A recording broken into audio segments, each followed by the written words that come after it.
예, 여기 그 보면은 네. 그 두 번째 챕터에 네. 큰아들 집을 나가다라는 네. 그 챕터가 있어요. 네. 큰아들이 이제 열이 받아서 네. 나간 거죠. 네. 예, 그래서 보니까 이런 이야기가 있습니다. 122페이지에 그림에서 큰아들은 한 발 물러서 있고 손을 내밀지도 웃음을 짓지도 반갑다라는 표현도 하지 않는다. 네. 무대 한쪽 구석에 그냥 서 있을 뿐 전면에 나설 의사가 전혀 없어 보인다.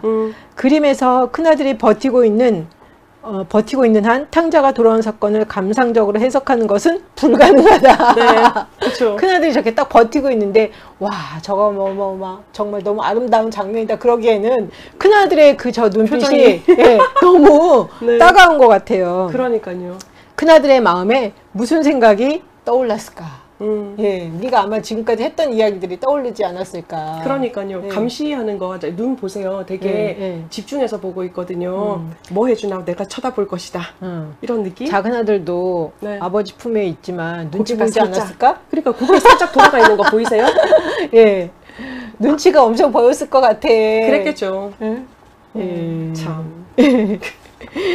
125페이지에 렘브란트는 큰아들과 아버지를 비슷하게 그렸습니다. 둘 다 수염을 그리고 붉은 망토를 어깨에 넉넉하게 두르고 있습니다. 외적인 요소에서 큰아들과 아버지 사이의 공통점이 맞는 것을 넌지시 보여줍니다. 하지만 둘 사이에 가슴 아픈 차이가 있습니다. 아버지는 집으로 돌아온 아들을 향해 몸을 굽히고 있습니다. 반면 큰아들은 뻣뻣하게 서 있고 그가 손에 쥔 지팡이는 그의 완고한 마음을 보여주고 있습니다. 꼭 나 같아.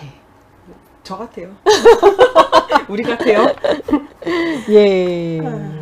그리고 여기서 이런 이야기를 하더라고요. 이게 원래 그 성경에도 보면은 탕자의 비유잖아요. 네. 근데 이건 탕자의 비유가 아니라 탕자들의 비유가 맞다. 네, 그쵸. 작은 아들, 큰 아들 둘 다 탕자다라고 네. 이야기를 하고 있더라고요. 그죠.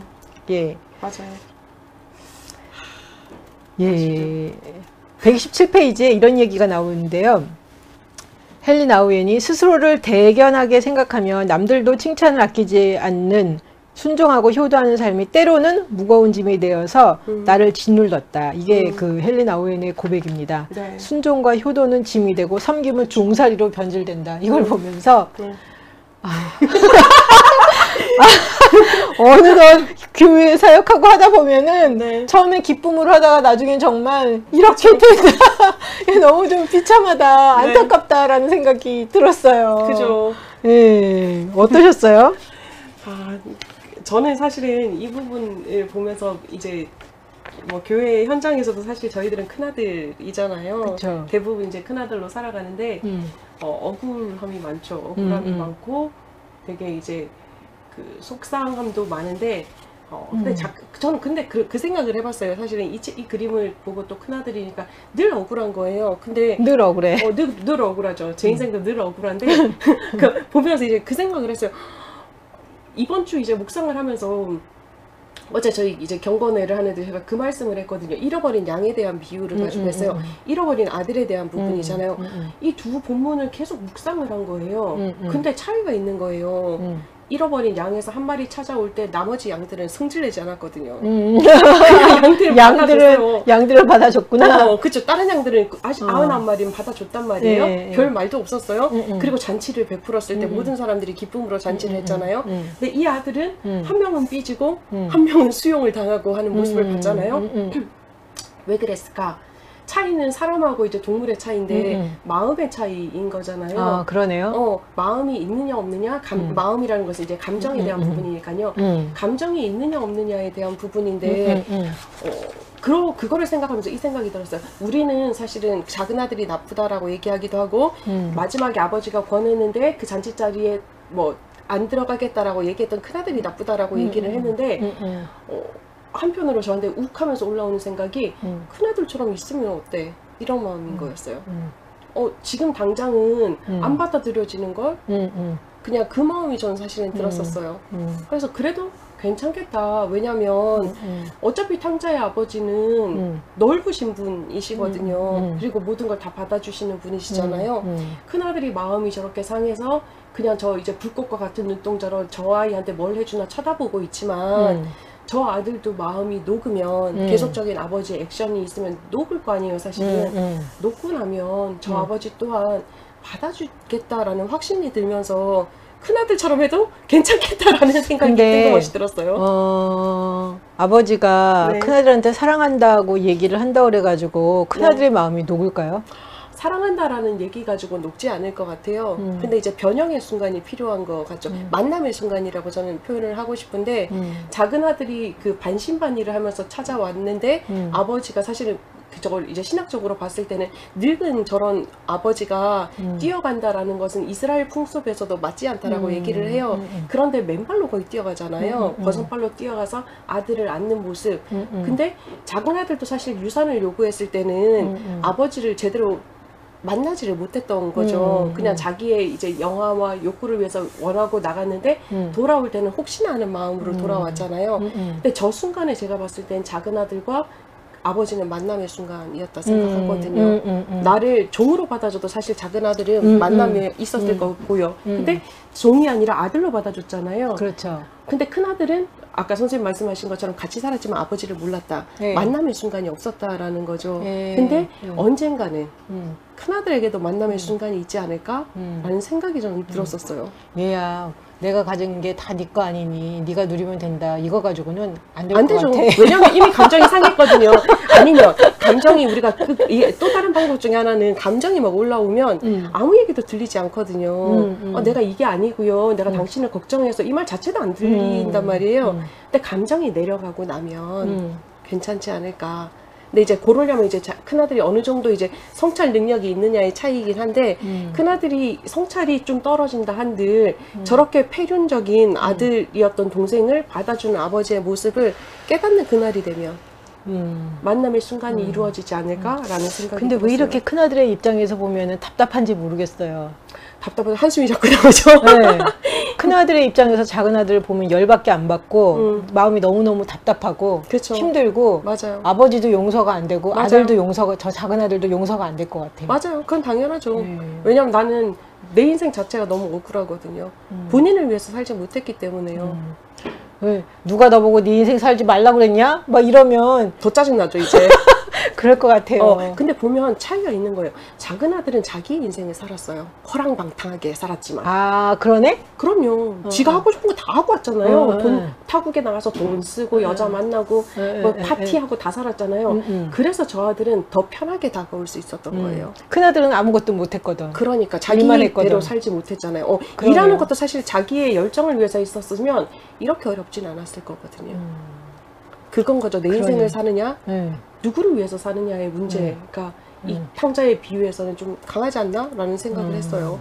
우리가 억울한 것도 사실은 나답게 살지 못해서 내가 내 그렇죠. 삶을 살지 못해서 그렇죠. 우리에게 기대하는 그 기대치들, 그리고 우리에게 그 쓰여져 있는 굴레애들이 이제 교회에서도 마찬가지로 우리에게 요구되는 부분들이 있잖아요. 그렇게 살다 보면 물론 그게 행복하게 살면 괜찮은데 행복을 넘어서 그게 짐이 될 때도 사실은 많잖아요. 나 자신을 많이 안 네. 보여줘야 되는 부분도 있으니까. 근데 그렇기 때문에 우리들이 힘든 게 아닌가라는 생각을 하게 된 거죠.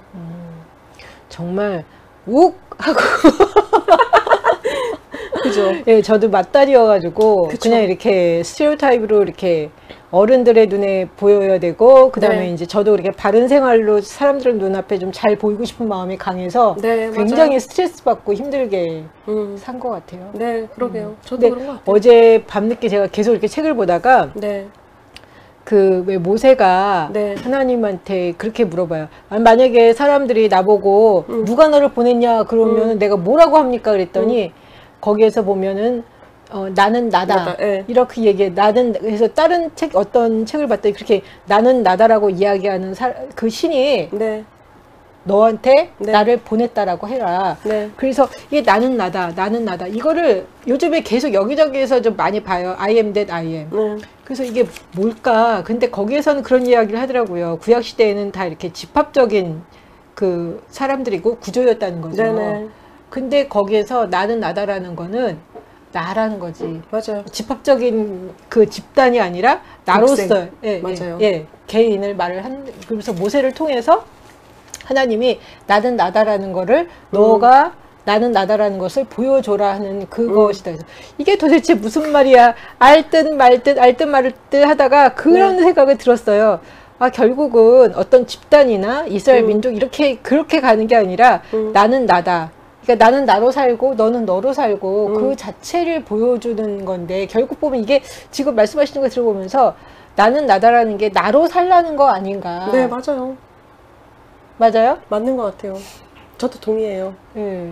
그리고 이제 딱 하신 말씀이 자기 삶을 살았으면 그렇게 열받거나 욱하지 않는다. 이 얘기를 그쵸. 딱 들으니까 내가 나로 살면 내가 욱하지 않았겠죠. 그렇죠. 근데 맨날 저도 이제 다른 사람의 기대에 맞추고 뭐 제가 세운 목표에 맞추고 그 목표는 다른 사람 보기에 좋은 목표고 뭐 그렇죠, 이러다 맞아요. 보니까 억울한 거죠. 억울하고 막 이랬는데 내가 나로 사는 것도 사실은 어느 게 나야? 그것도 이제 잘 몰라서 되게 이렇게 쉽지 않은 그런 것도 있는 것 같아요. 맞아요. 헷갈려요. 그래서 자기를 알아보는 데는 되게 시간이 많이 걸리기도 한 거죠. 그러니까 제가 그 큰아들이어도 괜찮겠다라는 생각을 하게 된 동기가 뭐였냐면 어차피 우리는 너무 많이 나 자신을 감싸고 살았다라는 생각이 드는 거예요. 그러니까 여러 사람의 기대뿐만 아니라 내가 내 자신이 좋게 보여지기 위해서 갖춰졌던 그런 이제 페르소나들이요. 근데 그거를 걷어내는 데는 시간이 장난 아니겠다라는 생각이 든 거예요. 제가 저번 주 우리 이거 촬영하고 나서 친한 동생이랑 이제 만나서 얘기를 하다가 그 이제 친한 동생이 저한테 그 얘기를 하는 거예요. 언니는 항상 이제 되게 이성적인 사람도 박미라라고 그러고 되게 감성적인 사람도 박미라라고 그래. 그리고 자기 할 말하는 사람도 박미라라고 그러고 되게 수용적인 인간도 박미라라고 그래. 그런데 이성적으로 언니가 얘기할 때, 그다음에 논리적으로 이야기할 때, 혹은 되게 이제 불편한 얘기를 또박또박 할 때는 너무 부자연스럽다는 거예요. 그래서 제가 그랬어요. 그러니까, 그래, 그것도 근데 나야. 이게 그런 걸 잘 못하는데 이제 시작한 것도 나 아니겠어? 라고 했더니, 이제 그 친구가, 이 극과 극 사이에서의 이제 중간점, 제가 이제 선생님한테 얘기했던 것처럼 그 중간점의 모습이 필요하지 않을까라고 얘기를 하면서 같이 이제 좀 더 기도를 해봐야 되지 않을까 이런 얘기를 하더라고요. 근데 그 얘기를 들으면서 아, 그렇구나라는 생각도 되게 어떻게 보면 많이 그렇게 들었었어요. 부자연스러운 거는 나답지 않은 걸 수도 있다라는 거죠. 거의 그렇죠. 불편한 거는 사실은 나답지 않은 거죠. 저는 결정하는 거 되게 불편하거든요. 뭐든. 근데 이제 뭐 하는 거에서 항상 결정을 해야 되고 어떨 때는 계속 지시를 해야 되고 그런데 지시를 해도 내가 원하는 만큼 가져오지 않을 때는 이제 얘기를 또 해줘야 되잖아요. 그렇죠. 근데 그게 너무 불편하거든요. 막 숨이 턱턱 막힐 정도로. 근데 이제 그런 모습을 이제 그 친구가 같이 오래 보니까 이제 그 얘기를 하더라고요. 아, 불편한 건 그래, 내가 아니라서 그런 거고. 근데 또 그렇다고 해서 그게 또 내가 완전 아니다라고 할 수는 없는 부분이고. 불편해도 해야 될 거는 해야 되는 거니까. 그쵸. 어쩔 수 없이. 그쵸. 네. 네, 나답게 이제 하는 방법. 그러니까 그렇죠. 뭐 이성적으로 얘기하고 지시적으로 얘기해도 박미라처럼 얘기할 수 있는 방법을 좀 더 해보면 좋지 않을까 이런 얘기를 하는 걸 들으면서 아, 그런 느낌을 받았거든요. 그러네요. 그러면서 이제 페르소나를 떼내야 되겠구나라는 생각을 했는데 쉽지 않은 작업이긴 하죠. 왜냐면 이제 너무 우리가 오래 나 자신을 가둬놓은 거예요. 저조차도. 나는 나다가 나답게 사는 거다. 그렇죠. 나는 나다. 하나님이 말씀하신 거는 제 느낌에는 나는 어떤 느낌이냐면 아무 것에도 나는 영향을 받지 않는 사람이야. 그리고 나는 정말 확실하게 내가 누군 줄 아는 사람이야. 그래서 나는 나야 라고 얘기하는 거죠. 그게 나한테 적용이 된다면, 우리한테 적용이 된다면. 그렇죠. 그러니까 누가 뭐라 그런들 상관없다라는 거죠. 우리는 담대하게 살아라. 그렇죠. 이렇게 살아가는데 이게 박미라예요. 어떤 사람은 막 와서 비난을 해요. 어떤 사람 막 와서 칭찬을 해요. 어떤 사람 막 와서 좋다 그러고 어떤 사람 막 와서 싫다고 그래요. 그래도 나는 안 변한다는 거죠. 나라는 자체는 변하지 않고. 그렇죠. 근데 우리가 너무 이제 타인의 이제 시선이나 타인의 평가에 대해서 지나치게 예민해져 있다라는 거를 발견한 거죠. 저부터 사실은. 그래서 아, 그래, 뭐 남이 좋아하든 남이 싫어하든 남이 불편하든 뭐 이건 상관이 없는 부분이고 나니까 이런 생각이 들었었어요. 그러면서 큰아들도 저래 있으면 어때?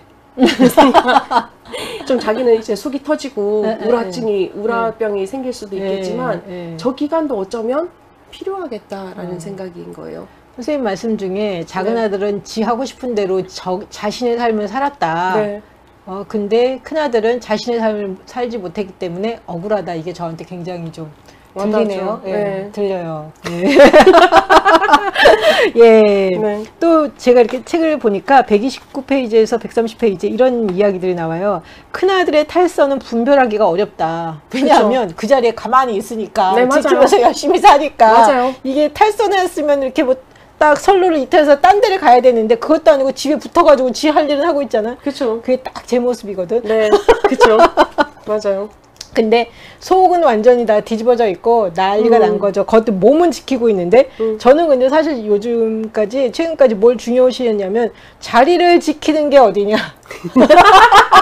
네, 예전에는 계속 이렇게 떠났었는데 떠나다 보니까 나한테 너무 손해가 막심해가지고 네. 어느 순간 힘들어도 떠나지 않는다. 네. 그래서 자리를 지키기 시작했는데 그러다 보니까 자리를 지키는데 너무 집중해가지고 네. 내가 뭘 하고 싶고 내 감정이고 뭐고 이걸 돌보지를 않았어요. 이게 지금 또 크게 문제가 되는. 그래서 이런 이야기가 있어요. 아버지 집에 있는데도 편한 느낌이 없어. 나중에는 그쵸. 엄격한 인간이 된다. 그런 사람들이. 그러니까 왜냐하면 자리 지키는데 모든 에너지를 다 쏟았잖아요. 그렇죠. 예. 여백이 없죠, 그러면. 어떻게 그 자리는 지켜야 되는 거 아니에요? 그래도 어떻게 그거를 보면서 저는 그 생각을 한 거예요. 큰아들이 과연 네. 우리가 얘기했을 때 두 탕자라고 얘기를 했지만 네 정신적 그쵸 탕선을 한 거잖아요. 네, 사실은 네, 네. 이 영혼은. 근데 그것도 몸의 탈선 자체보다 약하지 않다라고 생각이 드는 거예요. 그렇죠. 자리를 꼭 지켜야 되나? 그리고 완전히 저건 정신 분열인 거지. 왜냐하면 작은 아들은 몸과 마음이 같이 나갔잖아. 그쵸. 근데 큰 아들은 몸은 자리를 지키고 정신은 정신이 왔다 나가서 그러니까 갈등이 제가 보기에 훨씬 더 심할 수 있지 않나 맞아요. 라는 생각도 드는 거예요. 그러니까요. 그걸 예. 꼭 자리를 지켜야 되나? 라는 퀘스천이 들었어요. 차라리 저번 주에도 우리가 얘기했던 것처럼 나가면 돌아오기라도 하는데 발 하나 딱 걸치고 있으면 돌아오기도 쉽지 않다. 그러니까 나가지 저를 않았으니까. 보면 어느 순간 네. 그 이렇게 자리를 지켜야 된다는 그 고정관념 네네. 이게 너무 강해가지고 내가 이게 지금 자리를 안 지켜도 되는데도 불구하고 맞아요. 나의 모든 초점이 자리를 지켜야 되는 거에 이게 집중이 돼 있어가지고 제 삶을 못 사는 거지. 맞아요. 여기 보면 아버지의 집인데도 불편하다라고 나와 그런 있거든요. 거죠. 맞아요. 그런 거죠. 그러니까요. 아 그러면 자리는 지켜야 되나? 자리 사실 뭐 마음의 자리도 중요하고 육신의 네. 자리도 중요하지만 네, 둘 다 네. 지킬 수 있으면 제일 좋고 네. 아니면 뭐 한 번쯤은 나갔다 와? 나갔다 오는 것도 나쁘지 않겠다는 생각이요. 네. 제가 지금 같이 이야기를 하면서, 나는 너무 자리 지키는 데만 급급했구나. 네. 거기에 모든 에너지를 쏟아서 그거에 미안을 삼은 거예요. 나는 그래도 자리를 지키고 있어. 네. 그러니까 뭐 내 몸과, 그러니까 마음이 너무 힘들고 네. 이거를 돌보지를 못했어요. 자리 네. 지키는데 급급해가지고. 그렇죠. 근데 저는 사실은 근데 이 관점은 우스갯소리로 얘기한 거지만 자리를 지키고 안 지키고의 마음 그 차이가 아니라요. 네. 내가 자리를 지키면서도 여백을 가질 수 있다. 혹은 내가 자리를 떠났을 때도 여백을 가질 수 있다라고 하면 난 이츠 오케이인 것 같아요. 어떻게 알아봐요. 그러니까 뭘 하든 상관이 없어요. 근데 네. 그게 진짜 나를 위함인지를 한번 살펴봐야 된다는 거죠. 내 마음속에 사실은 불편하다라는 얘기 자체는 이제 여백이 없다라는 얘기인 거예요. 계속 눈치가 보인다라는 얘기고 이 큰아들도 자리 지키는데 모든 에너지를 쏟았기 때문에 다른 사람들한테 더 엄격해질 수밖에 없잖아요. 그렇죠. 왜냐면 그렇죠. 나는 그래도 지켜냈으니까 힘들어도 지켜냈어. 그러니까 다른 사람을 판단하는 거지. 그렇죠. 이게 난 당위성. 지켰으니까. 맞아요. 당위성이 되는 거잖아요. 그럴 바에는 안 지키는 게 차라리 낫고요. 안 지키면은 내가 어떻게 해야 되는지 모르겠는 거예요. 그렇죠. 왜냐면 일탈이라는 걸 해본 적이 없으니까요. 맞아요. 근데 그러면 한 번에 이제 체인지는 필요한 부분인 것 같은 거죠. 나가라고? 굳이 뭐 발 하나 걸쳐보는 것도 나쁘지 않고요. 한 번도 안 했던 것처럼.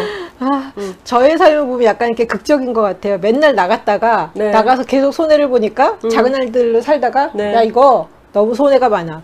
힘들어도 무조건 자리는 지켜야 돼. 그래가지고 자리를 잘 지키기 시작하고 이제 처음 어느 정도는 자리 지키는 것도 훈련이니까 필요해요. 맞아요. 그러다가 어느 순간에는 내가 이제 자리를 떠야 되는데도 불구하고 떠나서 뭘 어떻게 해야 될지 모르니까 계속 자리 지키는 데만 너무 급급을 하다 보니까 여기에 에너지 소진을 너무 많이 했고 그 다음에 나가려고 그래도 어디로 뭐 어떻게 나가야 되지 막 이렇게 된 고민이 제 모습을, 되죠. 네, 맞아요. 그런 것 같아요. 여기에서 우리가 해볼 수 있는 질문은 그건 거죠. 내가 자리를 지키는 자니까. 자리만을 지키는 자니까에 대한. 그러면 아버지가 이렇게 내가 언제 너보고 자리 지키라고 그랬냐? 너 나가고 맞아요. 싶으면 언제든지 해서 나는 어딜 나가냐고 또 뭐 막 그러겠죠. 맞아요. 근데 이게 그건 거예요. 성격하고도 연결이 되어 있는 거죠. 우리가 조금 더 이제 담대할 수 있으면, 용감했으면 뛰쳐나가 볼 수 있는 용기도 있었겠죠. 네. 그리고 나면 우리가 사실은 어디에 거해봐야 내가 이 자리가 내 자리인지 아닌지를 알 수 있는 부분인 거잖아요. 뭐 제 친구 이제 제 그 친한 동생 중에 하나는 이제 그 친구도 이제 안수까지 받았어요. 안수까지 받았는데 교회 사역은 좀 힘들다고.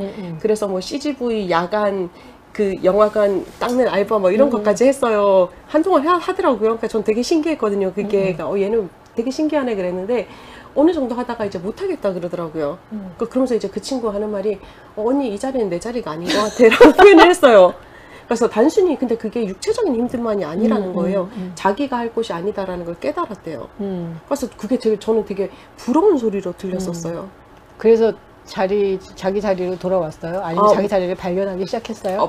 뭐 어쨌든 자기 자리 발견하면서 계속 공부를 하고 있는데요. 그 친구가 공부는 하고 있는데 아직까지도 자기 자리를 정확하게 모르겠다라고 얘기는 하는데 그래도 한 번 나갔다 와야지 우물한 개구리를 벗어날 수 있다라는 생각은 했었어요. 그리고 그런 것도 있긴 해요. 이렇게 트라이를 해봐야지 그건지 아닌지 알지. 맞아요. 트라이조차를 안 하면 맞아요. 뭔지를 알 수 없는 것도 있는 것 같아요. 맞아요. 우물 안에 있으면 계속 우물이 세상의 전부잖아요. 하나님하고의 관계에 있어서도 아니면 우리의 이제 앞으로의 이제 삶의 소명, 우리의 삶의 사명에 대해서도 마찬가지다라는 생각이 들기 시작하더라고요. 내가 우물 안에 있으면 이곳을 벗어나는 것 자체가 되게 쉽지 않겠구나라는 생각을 못 나가는 하죠. 거지 그 다음에. 맞아요. 무서우니까 뭘 해야 될지 모르고. 근데 그게 아니고 우물 밖으로 한번 나가보면 좀 더 넓은 세상이 있고 바다가 있다라는 게 보이는데 그런 걸 경험해 보는 것도 어쩌면 은총이다라는 생각. 예. 그래서 굳이 자리만을 지키는 자니까에 대한 질문. 자리를 너무 열심히 잘 지켰어. 예, 혹시 네. 이 큰아들 집을 나가다 이 부분에서 조금 더 하실 이야기 있으시면 좀 해주시면 좋겠어요. 큰아들이 집을 나갔죠. 네. 나갔죠. 예. 마음의 집을 나갔잖아요. 예. 이 사람 자체가 다른 어떤 것들보다 받아줘야 된다라는 생각을 저는 많이 했었어요. 그리고 나가는 것 자체가 나쁘지는 않다라는 생각을 좀 더 했었어요. 괜찮다. 나가는 것도 괜찮다.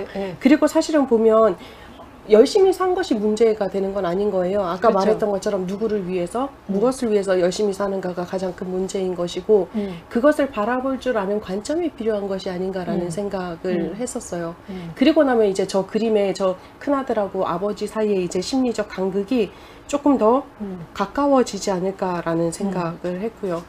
큰아들이 다뤄야 될 것은 사실은 아버지에 대한 분노는 아니었던 거예요. 자신의 내면의 분노잖아요. 그렇죠. 누구에 대한 부분이 아니라 자기 자신에 대한 부분인데 그걸 이제 투영한 거죠. 아버지에 대한 모습으로. 그러니까 우리의 모습 자체도 그렇지 않나라는 생각을 하는 거예요. 사실은 뭐 우리가 삶을 살아가고 있는 존재고 제가 항상 얘기하는 거지만 눈이 있고 귀가 있기 때문에 다른 사람들이 어떻게 살아가는지에 대해서는 항상 듣잖아요. 항상 부럽죠. 잘 되는 사람 보면 되게 부럽고 너무 이제 하나님한테 가까이 가는 사람 되면 또 되게 부럽기도 하고 막 그렇지만 부러워하는 게 나쁜 건 아닌 거죠.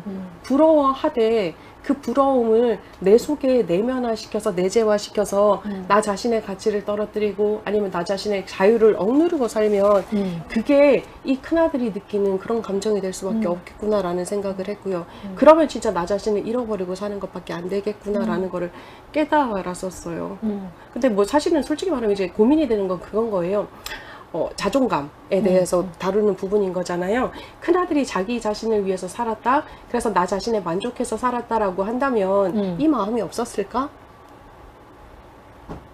좀 덜하지 않았을까? 좀 덜했겠죠. 근데 그 차이인 거예요. 아무리 우리가 자존감이 높고 내가 자족하는 삶을 산다라고 해도 늘 비교하고 늘 눈이 있기 때문에 다른 사람이 더 다른 사람한테 잘해주는 게 보일 수밖에 없다라는 거죠. 그러면 자존감 플러스 필요한 것이 무엇이냐? 바로 다른 어떤 것이 아니라 내 속에 여백이 필요하다라는 거예요. 나를 바라볼 줄 알고 그런 나를 수용할 줄 알고 오늘 오다가 이제 제가 그 유혜령 교수님 설교를 들었는데 달란트 비유하시더라고요. 한 달란트, 5달란트, 3달란트, 5달란트죠.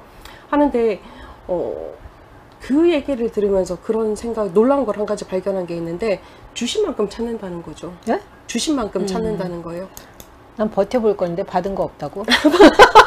한번 들어보세요. 저도 그 생각했는데 그 현재 돈으로 환산을 했더니 너무 어마어마한 걸 받기는 받았어요. 네. 받기는 받았는데 나보다 더 큰 걸 받은 사람이 있으니까 나는 받은 게 없다라고 자꾸 느껴지는 거예요.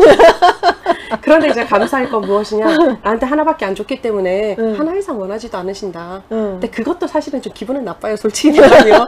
왜 많이 주시고 많이 찾아가시지? 이런 마음이 저는 있거든요. 네. 근데 수용적 삶의 태도가 필요하구나. 나 자신의 수용적 삶의 태도를 가지기 위해서는 마음의 여백이 필요하구나라는 거를 생각하게 됐었어요. 그리고 끊임없이 노력해야 되는 부분일 수도 있겠구나. 그거는. 저는 그리고 또 하나는 예수님이 나와 아버지는 하나이니라 이랬잖아요. 네네네.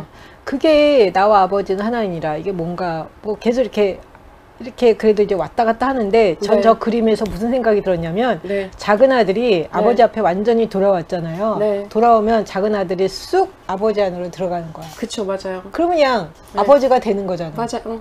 용이 돼서 들어가는 거잖아요. 맞아요. 큰아들이 저 자기 모습을 아버지 앞에 돌아오면 아버지 앞에 또 다시 안겨. 네. 그럼 아버지 안에 쑥 들어가잖아요. 맞아요. 그럼 나와 아버지는 하나가 되는 거잖아요. 맞아요. 그래서 그냥 정말 이렇게 어떻게 보면 자기를 아는 거, 네. 내가 이런 존재를 알고서 이렇게 정말 자기를 수용하는 동시에 네. 하나님 안에 이렇게 쑥 들어가서 그냥 자연스럽게 하나가 되는 거. 네. 그게 결국 보면서 자기를 알아가는 게 가장 중요하다. 네. 예, 자기를 필요하죠. 아는 게 가장 중요하다.